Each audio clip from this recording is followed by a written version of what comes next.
how much do you really give away for free or little cost? Because there's always this fear when you're starting out as a coach, or even when you are seeing someone new, or even when you're just out there as a friend or doing your thing, just out in the world. It's like, how much do I really show them of who I am before I get the buy-in? Because that's the thing. It's like, you're like, if I give this, they're not going to actually give me what I need. Like, I'm not going to get paid, or they're not going to pay me well, or they're going to devalue me in some way. And I'm just going to say there are two types of people in the world. There are the light stealers and wing clippers who will absolutely try to make you feel bad for holding anything to yourself. And they will absolutely try to get that thing through manipulative, nasty little tactics to get you to think that either you're not good enough, or they will love bomb you until you think, oh, they love me, I'm going to give more. But they never, ever give back. The takers of the world.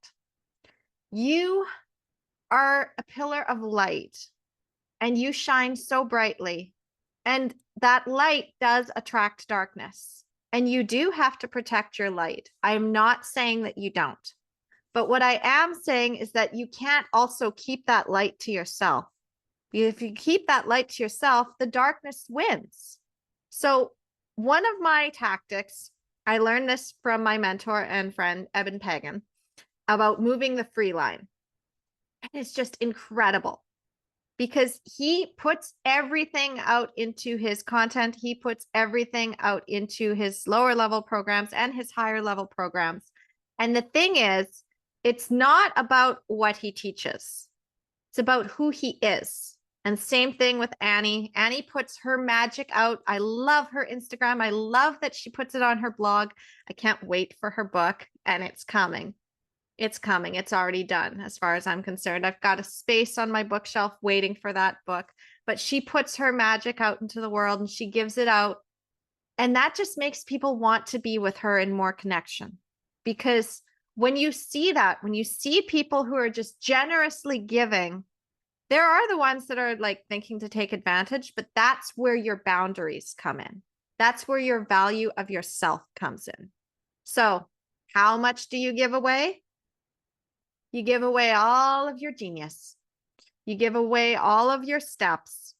You give away, I mean, if you want to be coached by me, but you can't afford to work with me, you can do the work yourself in this book. Like, it actually is all there. Like, my entire process is all there. And even if you don't get the book, I recently recorded 2 trainings, one on fear traps and one on getting the natural birth experience and understanding what's really going on. Like, I taught pieces of my book, and it's on YouTube, and anybody can watch it. I want this thing to go viral. Like, I really, really want this to go viral. And I know it will take a while, because everything takes some time, but then the exponential growth I know is going to happen. Once people know it's out there, they're going to flock to it, because I'm already putting it out there. I'm not keeping it hidden. It's not hidden behind anything. My whole thing, it's like, I will put out my magic, and I put it out in bits and pieces, and I put it out in deeper dives, and I will put it out in a book, and anybody can get that. And the reason I did that is quite simple. I love, love, love to serve people, and I love them so much. And it hurts my heart that this has been going on for so long. And it hurts my heart that so many moms who came to me after they were already traumatized, and even women in their 80s that I talked to in 70s, and they say, I wish you had been around when I was having my babies, or I wish you'd been around when I was in a toxic relationship. I wish you had been around when I was trying to start my business, because I didn't start for so many years. And I'm like, yeah, I love you. I absolutely love you. And I've also learned about light stealers and wing clippers. That was one of my toughest lessons. When I was a little girl, I was starved for love and adoration. absolutely starved for it. I went my entire childhood going into school, and none of the kids wanted to play with me.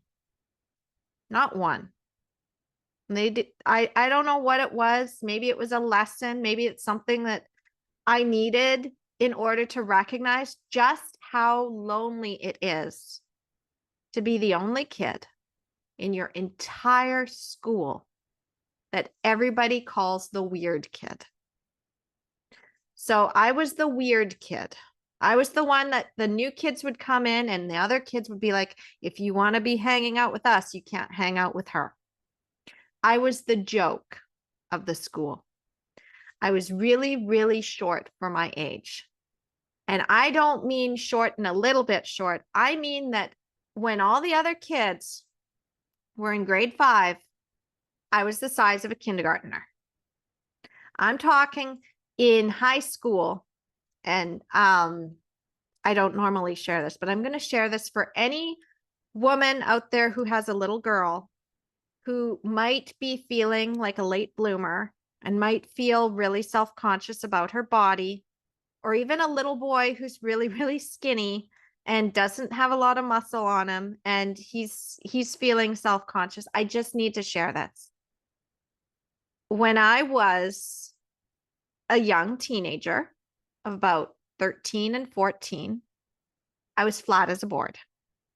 But you wouldn't be able to tell from my pictures because I had my grandmother actually go to the store and get a training bra and sew cotton into them. And she said, what God's forgotten, we fill with cotton.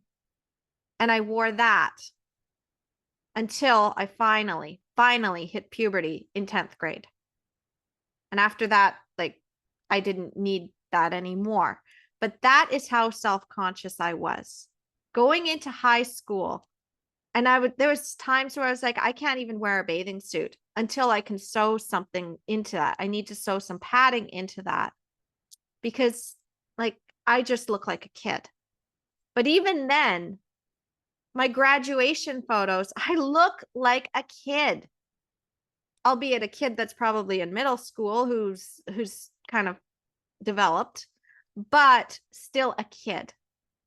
I look very young for my age. Some people know how old I am and others kind of guess. And I have this playful thing where it's like, I like to find out. It's like, how old are you? And I'm like, can you guess?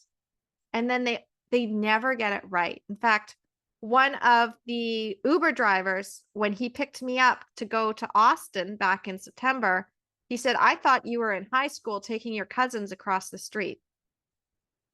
It feels great now to hear that, being like the fact that I'm a mom and I've got kids that are, one's going into middle school. But at the same time, when I was little, when I was young, and I was like just barely out of high school, didn't feel so great. And I had to constantly say to myself, you know, I hope one day I actually grow up a little bit. But that's the thing, is that self-conscious feeling of never being good enough, just as I was, and not valuing myself just as I was, and thinking that it had to be something external on the outside of me to bring that value, has me with this deep love for people, because I can see the lost person inside of them, the one that's like, doesn't feel loved, doesn't feel cared for.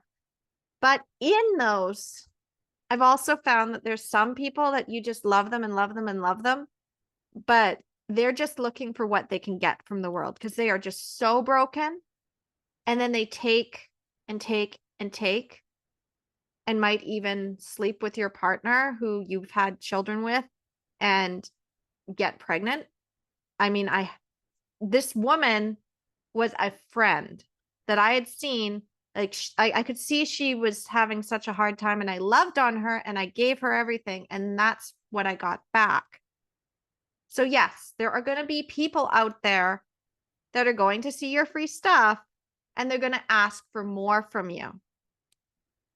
And that's where valuing yourself comes in. It's like, yeah, they can have my free information. That's why I put it out there. So it was like, as soon as I realized that there were people that would absolutely get on a call with me and they were not the right people, they had no intention of working with me other than to just see how much they could get for free. And they were also the most draining people to do that with me. And I'm like, you know what? Like, I could be serving somebody else right now who is actually going to take what I'm telling them and value it and treasure the gifts that I'm giving them of this time, and that they're going to go beyond. But this one is just looking to whine and bitch and complain. And I'm not into whine and bitch and complain. I am into action. I am into inspiration. I am into getting people out of that darkness and moving towards the light. So if you're going to stay in the darkness and you're going to continue to throw darkness at people, and you're not going to see the beauty and the love that's shining through, well, you have to protect your light, especially now, especially in a time when there's just so much greed and there's so much like darkness in the world. You have to protect your light. But you also, if you hide it, the ones who need it most and need to climb out of that darkness are not going to be able to find you. So the reason I even got into the community in the first place is because they had a free event where they shone so much light. And I'm like, this information is great, but I want to be in connection with these people. And I was just taking action towards everything because it's not the information I was after. I could go and get that information and walk away and do my own thing. But it's like when you see those people in your life, it's like, I just want to be around you. I just want to be around you. I want to be in your light. And I also want to give back to you because I love you. I'm not looking to just take from you and take advantage. I actually love you. And I will give more to be in connection with you. So I do this even with my clients. Even though they're coming to me for one thing, which is helping with their birth plan or helping to get started in their work so that they can get out of a toxic abusive relationship and be able to do it safely and be free so that when they leave, they're not trying to pick up the pieces for years and years to come, like what I did, which is like, I was scared for a very long time. I'm like, I don't know if I could do this, but because I found my community and I saw the action steps, I was able to do it. So of course I'm going to pay that forward. But at the same time, if you're going to do that, you've got to give back. So I give back by loving on them even more. Because like, you're working with me. I'm going to love you. You're working with me. I'm going to push you towards your dreams. You're my friend. Of course I'm going to love you. And I'm going to push you a little bit. And I'm going to challenge you a little bit. And I'm going to get you further because I can see that vision. But if you're going to wear a mask with me and you're going to try to take that like light from me, well, now I love myself so much that it doesn't work anymore. Whereas in the past, it did. It did. That's why I was in that situation for 13 years. It's because I didn't want to see that it was a mask that was being put on just to get more from me. And then when the mask would fall off, I'd be like, well, I don't feel valued. I don't feel special. But I'm like, no, you know what? You've taken that mask off and I see you. And I am special. And I do have value. And maybe I'm not willing to give you everything right now, but that's okay because this is what I can give. And if that's not good enough for you, well, I'm sorry. That's what I can give in that moment. I can't give anymore. I'm teaching this to my kids too, where I'll say, honey, I understand that you need more right now. And I want to give it to you, but I just don't have that ability to do that right now. And maybe I'll change my mind, or maybe I'll make like some sort of change in how I'm going to approach it, or I'll create a structure to make it more likely that I can give that. But until I can do that, this is what I can give, and I love you, and I give that love. So when you are going into the higher levels, and this is part of the lesson, you can give more for free. You don't give everything for free at the start, but you do put enough out there. You shine that light so that people can see it and be attracted to it. Because if you keep everything behind the closed doors, they'll never see it. And I had that lesson even when I was writing my fan fiction stories. Like I would write, I'd have these beautiful stories and they were all on paper, and I would write them during class when I probably should have been working, but it was boring and math was not my strong suit and I was bored. So I would just write. I wouldn't always listen to the teacher because what they were teaching was just something I just wasn't into. It wasn't lighting me up. But I would get inspiration from some things and then I'd write a story. But I never shared those stories with anyone until some of my friends was like, "What are you always writing?" And they read it and they're like, "This is amazing. You should be putting this out there." And one of my best friends, Amanda, I'm calling you out, wrote, like, she created a blog for me to put my stories, and I still didn't use it because I didn't want to have my name attached. But after high school, I started writing fan fiction and I started getting the reviews and people telling me, it's like, this is the most amazing thing. Like, this is so beautiful. Like, you never ever stop writing. And then I had the other one when I'd take it to creative writing classes and I'd get it torn apart. But when you have those people who truly do value what you have, it doesn't matter what the rest of the world says. So put out that light because your people will be attracted to it. And the ones you want to attract are the ones that are like, this is amazing. I love you. I want to give back to you, because it already feels like there's an imbalance of power here with you giving all of this and I don't have much to give you. And then you say to those people, it's like, you know what? Just share my stuff. If you really can't afford to work with me, share my stuff. And maybe they'll save up and they'll work with you. Or maybe they'll find some other way to contribute in the future. They'll do something that then they can come back in and they can give you more value. But the fact is that the love is always there. That's where you need to focus. You need to focus here. You need to focus and say, what is the biggest impact that I want to make with my stuff? Not how much money am I going to get from this? I am looking at impact. This book is part of my impact. So I have my high level coaching package and I have my programs and I have what I want to build. But at this point, I've got it built. I know what I offer. I know the transformation. Now I'm just creating the little bits that are coming and floating out into the world. And I don't care where they go at all. I love that people are sharing them now. I'm seeing people sharing them. I love that people are loving that content and then they come in deeper. So I'm going to tell you, there is no such thing as giving too much information for free. It's the connection that you want to protect. You want to protect your heart. You want to protect your light.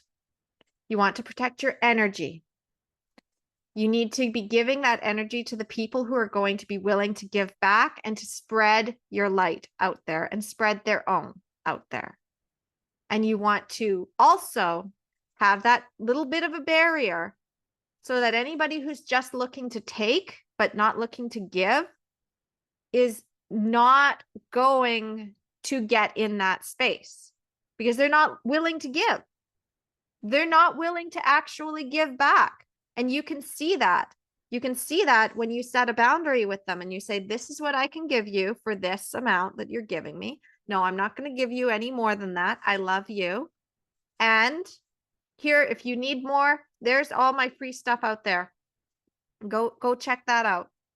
Or go ask somebody else. I am at this level and I am not able to do that, or I don't have the time to do that thing that you want me to do. But you can go out there and you can go find it somewhere else, but you can't find it with me. I'm not able to do that. This is the level you need to be at in order to work with me. And if you can't do that, you can rise to that level, or you can go out there.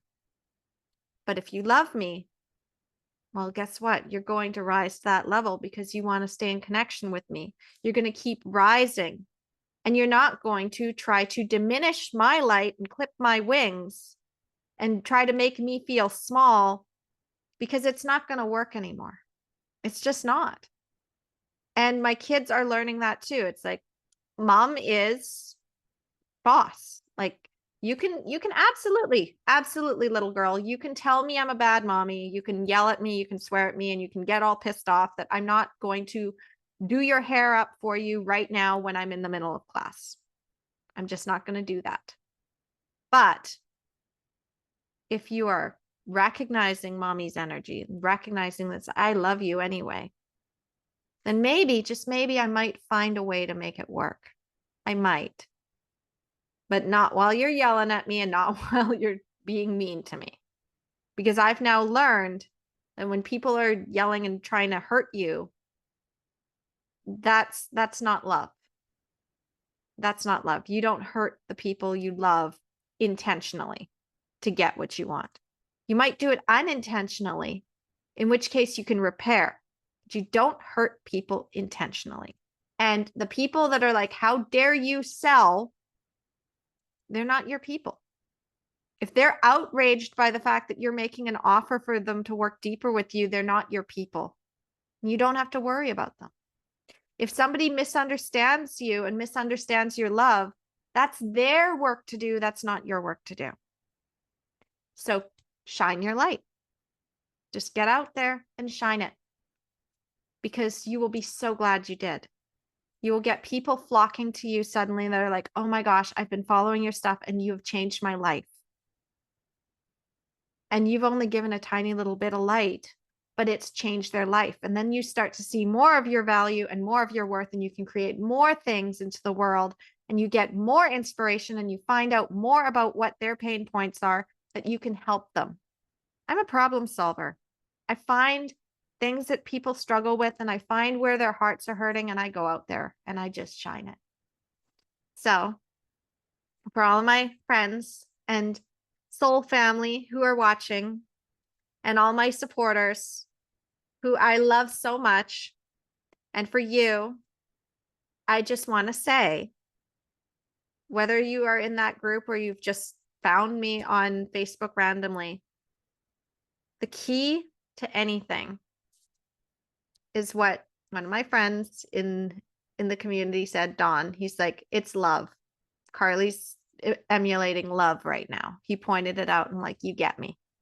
So I'm giving a shout out to Dawn, one of my soul grandpas. It's awesome. And it's just, everybody can be your family if they really see you. It's not just about blood. So I'm gonna just tell you that your family of swans are out there, your people are out there, and the people that you're meant to serve are out there, and they're waiting to find your light. So you got to shine it. And you've also got to love yourself enough to recognize that you've got a boundary, and that more connection with you means more action taken to show that they're serious and not just looking to get whatever they're trying to get. But I love you so much. Go shine your light. Bye.